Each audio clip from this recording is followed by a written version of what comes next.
Hey everybody, this is Charlie, the Pennsylvania grain farmer. This is Sunday, May the 8th, 2022, about 5 in the afternoon. And in case you're wondering, that yellow stuff out there is sunshine, which we haven't seen in a while. When I did my last video, I was planting oats, and that was a week and 2 days ago. And so since then, since we got into May, we've had approximately 4 inches of rain, which is about the amount that we normally get for the entire month of May. And we actually got 3 inches yesterday and the day before, total. So now starting today, it's been a beautiful day. We're supposed to have 6 or 7 straight days of nice weather. So I'm really hoping to be able, after a couple days, of drying out, to be able to get out into the field and do some planting of corn and maybe some soybeans. And that's the purpose of the video today. Because I'm going to be using it, I thought maybe I should do a video to introduce you to my corn planter, which is a white 5100 Seed Boss. Now, I say corn planter, but I also use it to plant my soybeans.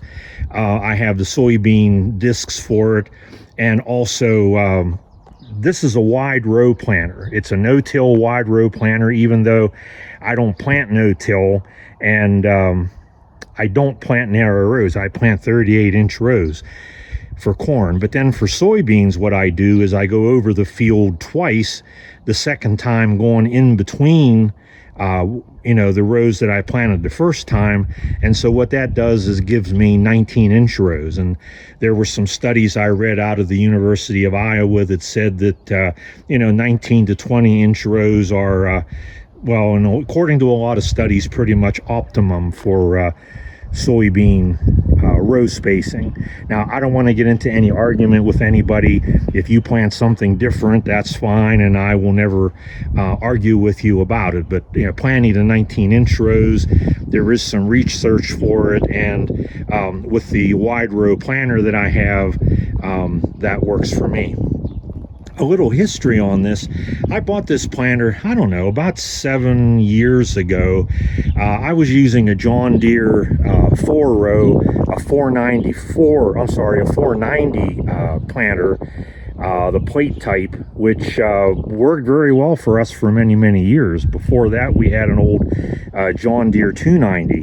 And I actually sold my 490 to the same guy that has a small hobby farm that bought my 290. It's actually my friend that brought his 1550 tractor down here for me to run. But in any event, about 7 years ago or so, I decided that the 490 was getting pretty worn, and it was time for me to get something different. And I knew that white planters were pretty good, and my one buddy had told me that the local John Deere dealer had a wide row 5100 down there. So the two of us went down to take a look at it, and it looked pretty good. It needed a little bit of work, but if I could get it for the right price, it'd be well worth it. So I went in and talked to the dealer, and his price I thought was fairly high. So I made him an offer that was about half of what he was asking. And he said he'd have to check with his boss. And I said, well, when you do, tell your boss this. Tell him that I'm interested in wide rows, which this is. I said, and nobody else around here is interested in wide rows. So if I don't buy this planter, you're going to have a white planter sitting here for a long time out in front of a John Deere dealership. So he went and talked to his boss, and they accepted my offer. And a couple of days later, they hauled it out. So I've been using it ever since, and it's been a really good planter. So I'll take you around it now and show you some of the features, and also talk about some of the things that I've done to it, because I have worked on it a little. Okay, I have this hooked to the back of my Oliver 1550 tractor, not my friend's. And you'll notice that there are 4 hydraulic hoses that hook up to the tractor. 2 of them operate the up and down motion of the planter, and then the other 2 operate the marker arms. okay, which come in, as everybody knows, they come in pretty handy. You'll notice that this planter also has a pump back here in the back that hooks up to the PTO. That's the hydraulic pump that runs the fan. The Model 5100, just like most of the white planters, is an air planter that forces air. The John Deeres usually work on vacuum, but the whites work on forced air. So there's as you can see, a big fan back here.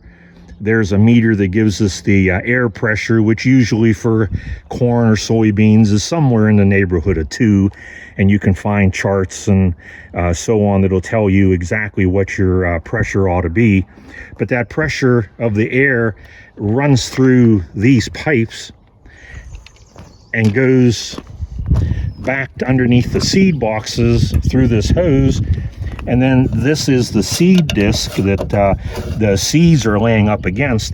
And it actually, that forced air actually forces the seed against that disc, and it goes into slots and gets turned around the disc. And then when it gets to the right position, there are brushes that will cut off the flow of air and allows the seed to fall down the seed tube in between the seed opening discs and get planted in the ground. So that's why this pump is here. That pump runs the fan, which is right in here, which is what creates the forced air to give air pressure in the system. Now, this pump I had to rig up a little bit because normally they come with a kind of a bracket that runs from the back down to the drawbar. But the guy that had this before me apparently wasn't running this with an Oliver or a white tractor, so I'm not sure how he held that pump in position, because it can't just hang off the PTO. It has to be held in place.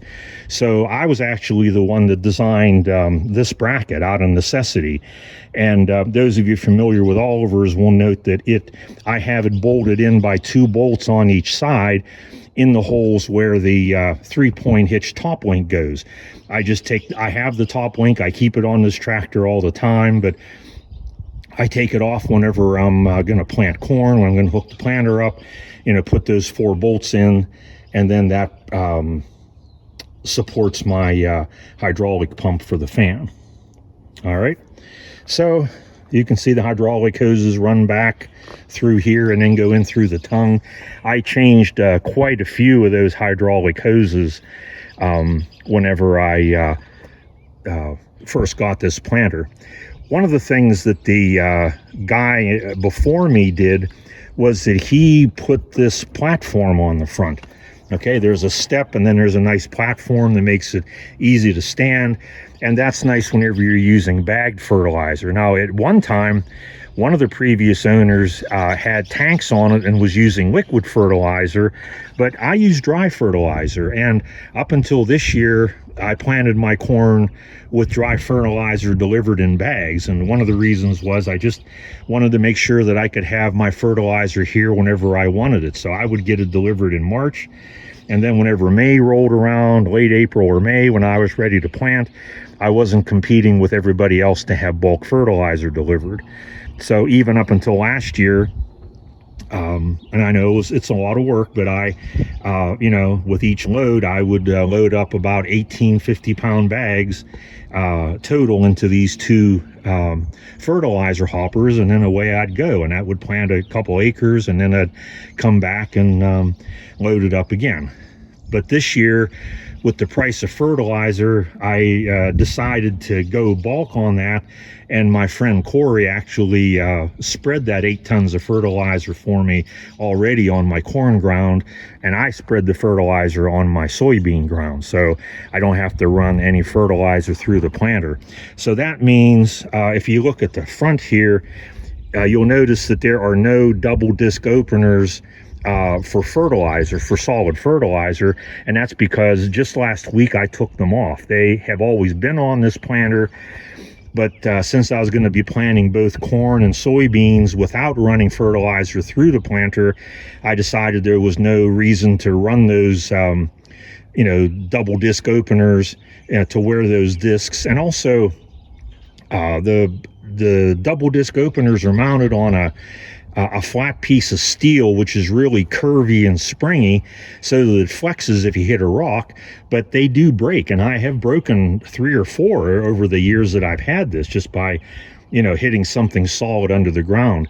And those, that springy steel that mounts the opener costs over $100 a piece, even if you buy them from somewhere like Shoop. And I can't imagine what they'd be if you went to Agco for them. So I thought there was no reason to do that. So when I took the fertilizer openers off last week, I also detached the chain that runs down here, which drives these sprockets up here in the front, because those are the sprockets that operate the fertilizer. And like I said, there was no sense in the chains and sprockets and shafts and everything else wearing this year. Okay, when I bought this planter, I did a number of things to it. In addition to changing some of the hydraulic hoses, I also changed every chain that's on it. There are a total of 11, and I got them from Shoop Manufacturing, and I changed them. Also, the meter for the air pressure quit working, and you can't just put any kind of old air pressure meter on there. I was advised to put an Agco meter on, and not by Agco, but by some other farmers that have white planters. So you can even see the Agco insignia on there. That's an original, genuine Agco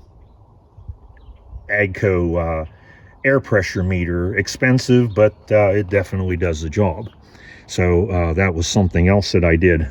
I also changed, I didn't have to change these no-till coulters, but I did change all the discs. There are double openers where the seed tubes go down to the ground, and also double openers on the fertilizer openers, double discs. So all those discs have been replaced. Okay, I've also replaced some of the bearings back here in these closing wheels, because they tend to wear out over time. There are 2 bearings in each wheel, and you have to unbolt them from the side, take it off, and the 2 bearings have to be pressed out, and you press the new bearings in, and then you're all set to go. And I believe it was this one on the end that I just replaced over this winter. Okay, back here are the seed boxes. Anybody that watches my friend Ross the Oliver Man, he was talking about these seed boxes and these tubes back here, which you can open up to empty the seed out if you want to change to a different kind of seed, or go from soybean to corn, and or vice versa. And he was talking about how these threads, these pipe threads, rust under here, and he was having trouble getting this. It's just a screw-on plastic cap with a kind of a plunger in it, and he was having trouble screwing them on and was worried about them staying. And all I did was put hose clamp around there. It's a redneck fix, but definitely keeps those caps from coming off. Okay, something else that I did, there are 2 cylinders, one above each wheel, that lift this, that work in conjunction with each other. And for a long time, when I first started to use this planter, the planter tilted to one side. It kind of listed, and I wasn't sure what it was. I couldn't see anything wrong, so I talked to my mechanic buddy Ben, who's an excellent hydraulic guy, and he told me that I probably needed to rebuild the cylinders, and that he would do it for me when he had time. But rebuilding cylinders was something I could do. So 2 years ago, I took them apart, took them off, took them apart, rebuilt them both, put them on, and haven't had any trouble with that since.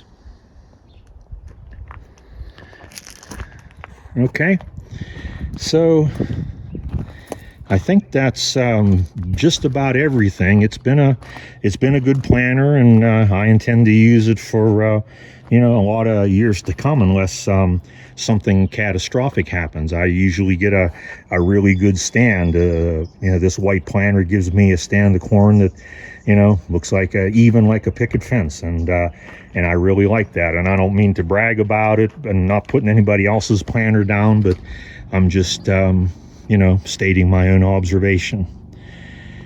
So that's my planter, and I'm hoping that this coming week that I'll be able to get some video of me using this out in the field. But this way, at least you'll have seen this video and will know something a little bit about the planter itself. So with that being said, this is Charlie, the Pennsylvania grain farmer, saying see you next time.